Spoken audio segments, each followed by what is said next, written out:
Hey everybody, I'm from Sunburned Hand, I'm the man, and this guy has some questions regarding the project, so I thought I'd let him ask one. Okay.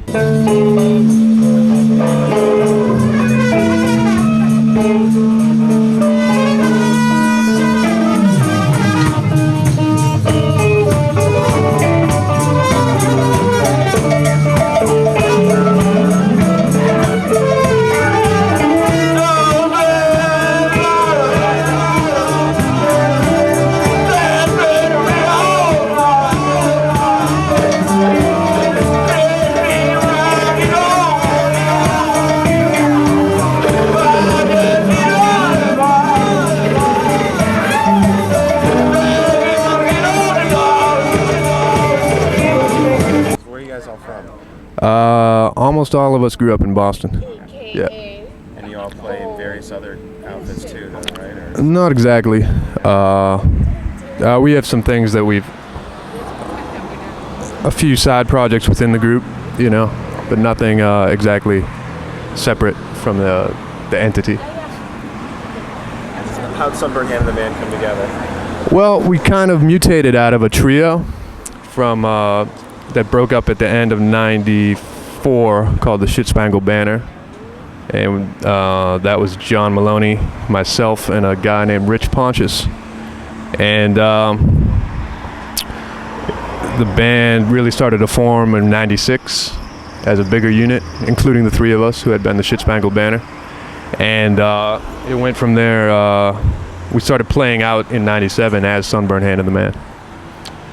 And here we are tonight.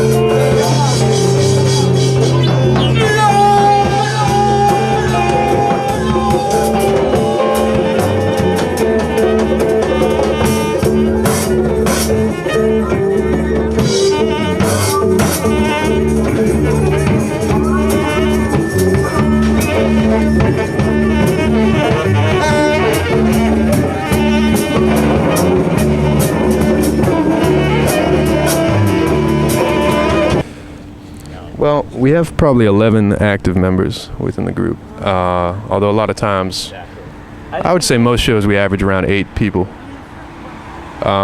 We've played, usually I think the biggest lineup has been about 12 on stage.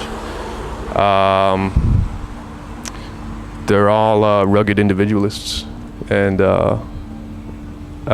they carry a great deal of emotional surplus that they're able to channel. And I can't explain exactly what makes someone a prime candidate for this project, but it has to do with a certain look in someone's eye, you know. I think we're a strange group of people. We're kind of insular on a certain level, but people seem to come to us, and it clicks and it works, and we make music together. But they're all passionate, die-hard, fanatic lovers of music and art, and humanists and romanticists. So that's a good way to sum them all up.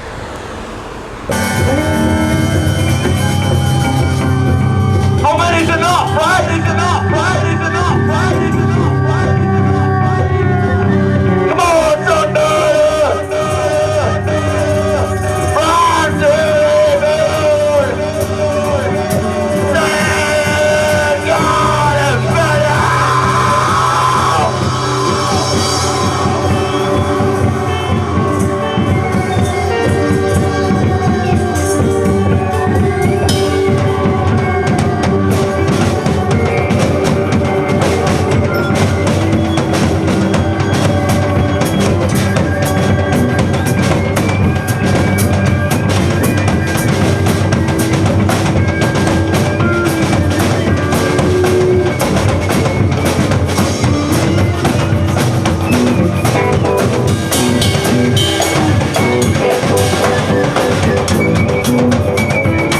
Propaganda. What kind of message are you delivering?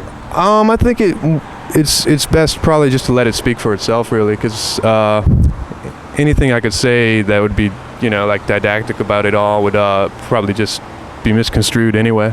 There's not an overt political sensibility to our packaging, but I think we wear our hearts on our sleeves with our music, and if someone hears it, I think they could tell pretty quickly where we stand on just about every issue, And I think the more that you go into like whys and hows about this stuff, it just kind of dilutes a lot of it, at least to the public. I know when I read people describing why and they do what they do, it usually kind of gives me a funny feeling, I'd rather give people a funny feeling with the music itself. So that's basically it. I would say that, we're open. The group is an open sensibility to it. Like, we include a lot of different things, a lot of influences from all various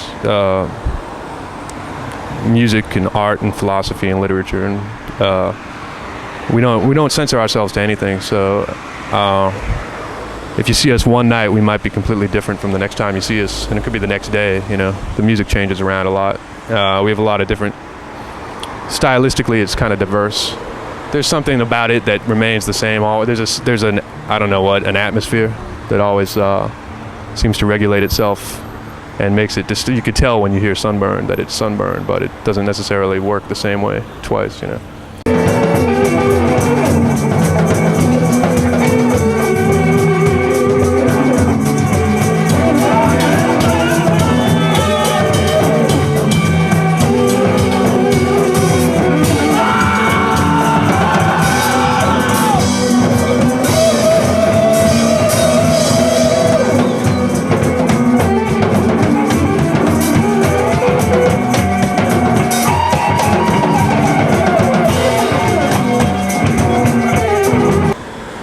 Some of the stuff you've recorded and put out.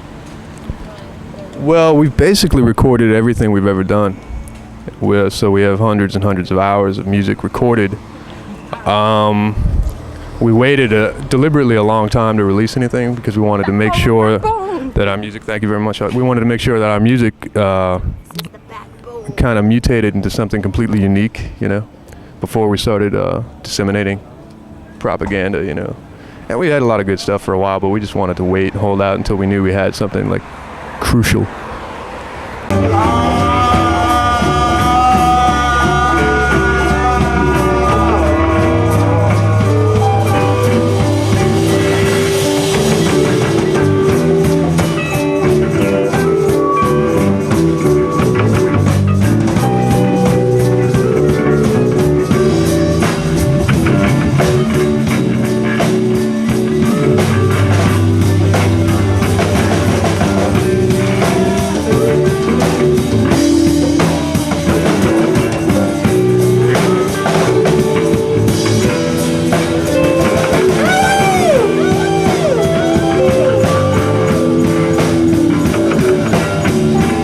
There's we've got a number of CDRs available, which you could get online through Father Yod or Eclipse.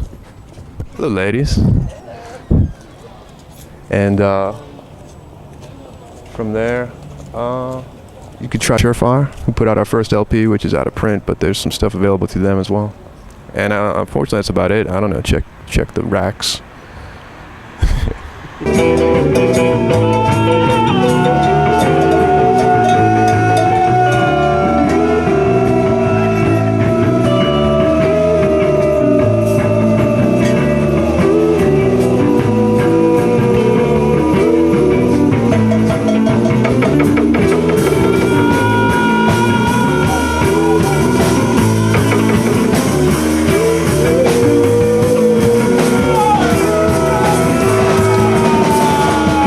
The States and the UK and probably Western Europe, there's in the last few years there's been a bit more openness to like outlandish music amongst young people in particular, I think. It seems to go in cycles. It always happens. And right now, luckily we're at a point where people are kind of in a lot of people, not most people by any means, but a lot of people are open to just, it's interesting that at this point I think a lot of people aren't quite as regimented into what they enjoy stylistically so much. Like a lot of people, 15 years ago, some guys would like metal and some guys would like R&B and some guys would like rockabilly, and that would be it. But I mean, so many people, I think, have diverse tastes, and I think, there's a number of factors that have created this scene. But I think the reason that we've gotten a lot of attention recently was just because we played one show where a guy who wrote for The Wire attended, and he had some sort of, I don't know, spiritual breakthrough and decided that he would go and put us on the cover of the thing, And, it's great that he took a bold stance on trying to get a band that no one's really heard of and whose material is very difficult to obtain and put them on the cover of a large international magazine. So that's cool, I think that if you read that article about us, you'll get a very different sensibility about us than what we are. I think there's a lot of us in the band. He asked a lot of questions via email, and the way he chose to edit the piece, I think, makes us look a little bit, not a little bit, it makes us kind of look like violent people who support thuggery and vandalism. And that's not completely true. I think that people would be surprised to learn what we're really like and what we're really all about if all they had to go on was that one article in The Wire.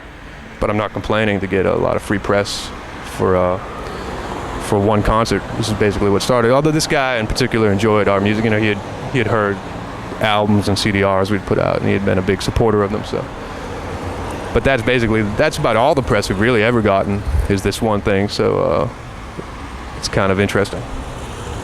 But it hasn't really changed anything either. I mean, we're playing the Abbey Lounge tonight. We'll see who shows up for this thing. I mean, we keep a low profile deliberately because I think it allows the music to grow in ways that it wouldn't if a lot of people were looking at us all the time. But we'll see what the future brings.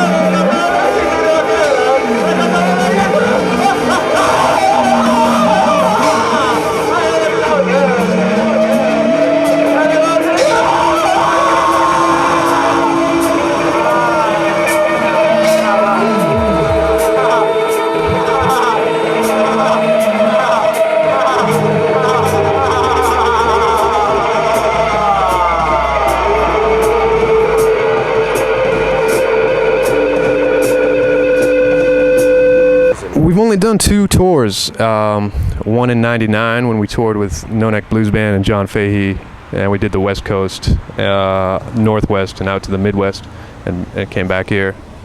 And then just about 2 or 3 months ago, we did a West Coast tour from Santa Cruz up to Seattle, and then we flew to Alaska to play. Our dear friends Paul and Val got married in Wasilla, Alaska, and we were the wedding band on the solstice, which was pretty beautiful. They had about 23 hours of daylight up there, and it didn't get dark. We played outside at midnight under the sun, and it had a beautiful set. And probably going to release all of that music in the next few months as an LP. The next thing coming up is a CD, our first full official silverback CD with a barcode that people will be able to get in stores, called Rare Wood. That should be out in about a month. And we're going to tour the UK, Belgium, and Amsterdam in the middle of October. So that's our next big misadventure.